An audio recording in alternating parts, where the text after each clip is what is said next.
Salut à tous. La forêt, la nuit. Cette ambiance a suscité nombre de légendes et contes depuis l'Antiquité.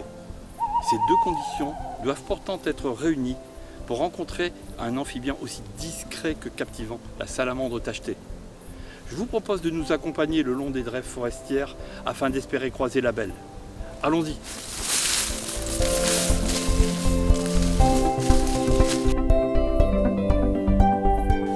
Ah, en voilà une. En voilà une. Regarde bien, Steph. Voilà notre fameuse salamandre tachetée. La salamandre est apparue sur Terre il y a 300 millions d'années, donc bien avant les dinosaures. Elle fait partie de ces espèces pionnières du milieu terrestre. Elle est en quelque sorte notre ancêtre, c'est dire le respect qu'on lui doit. Certaines croyances populaires lui attribuaient le pouvoir d'éteindre le feu. François Ier en fit même son emblème. Bien entendu, elle n'est pas capable d'éteindre le feu. Mais elle a quand même des pouvoirs dont nous, les hommes, aimerions bien connaître les secrets. Elle peut par exemple régénérer en quelques semaines un membre amputé. La salamandre adulte n'a quasiment pas de prédateur naturel. Elle a deux armes très efficaces pour cela.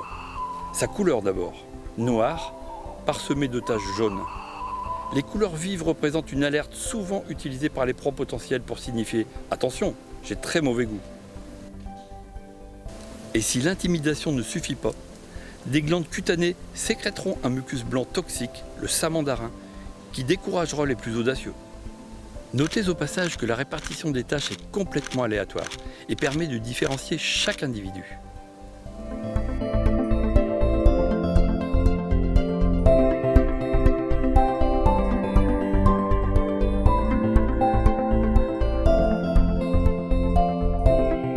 La salamandre est un animal nocturne qui se nourrit essentiellement de lombriques et de limaces. Elle affectionne une atmosphère humide et une relative douceur. Il fait au moins 10 degrés, par nuit noire, la pluie tombe, aucun doute. La salamandre sortira de la tanière où elle s'était réfugiée la journée pour partir en chasse. Durant l'automne, ces sorties nocturnes ont également d'autres motivations, la reproduction. Du coup, les chemins forestiers se métamorphosent en arènes où les mâles combattent comme des lutteurs pour limiter la concurrence.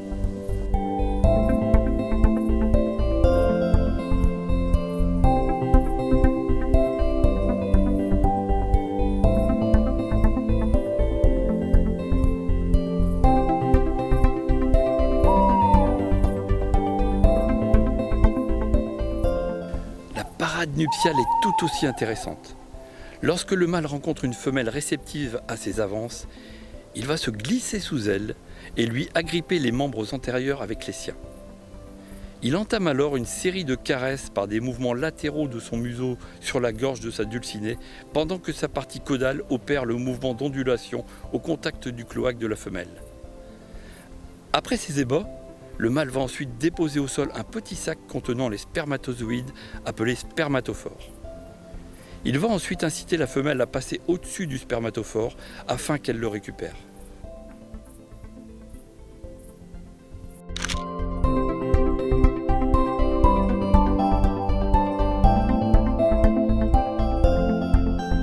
Malheureusement ici, le courtisan a été laissé pour compte.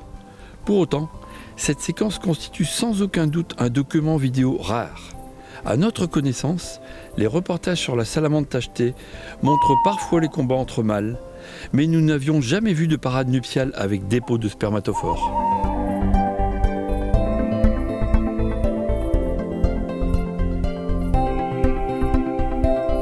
Durant l'hiver, les salamandres resteront enfouies sous les souches, les amas de bois ou les pierres dans une certaine léthargie. Au sens physiologique du terme, elles n'hibernent pas.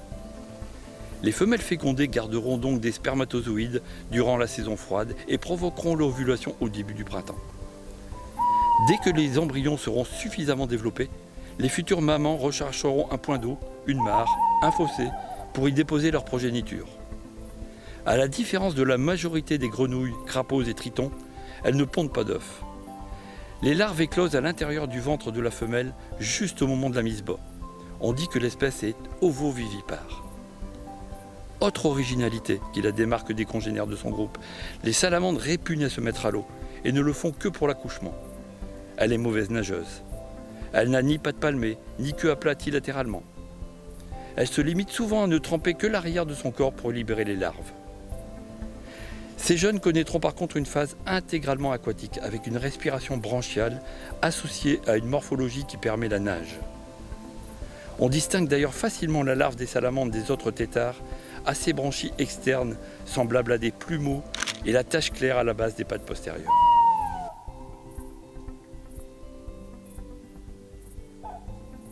Lors de la métamorphose, la respiration branchiale sera remplacée par une respiration à la fois cutanée et pulmonaire. Elles deviennent alors de jolies salamandres miniatures, strictement terrestres, tout au long d'une vie qui peut atteindre une vingtaine d'années.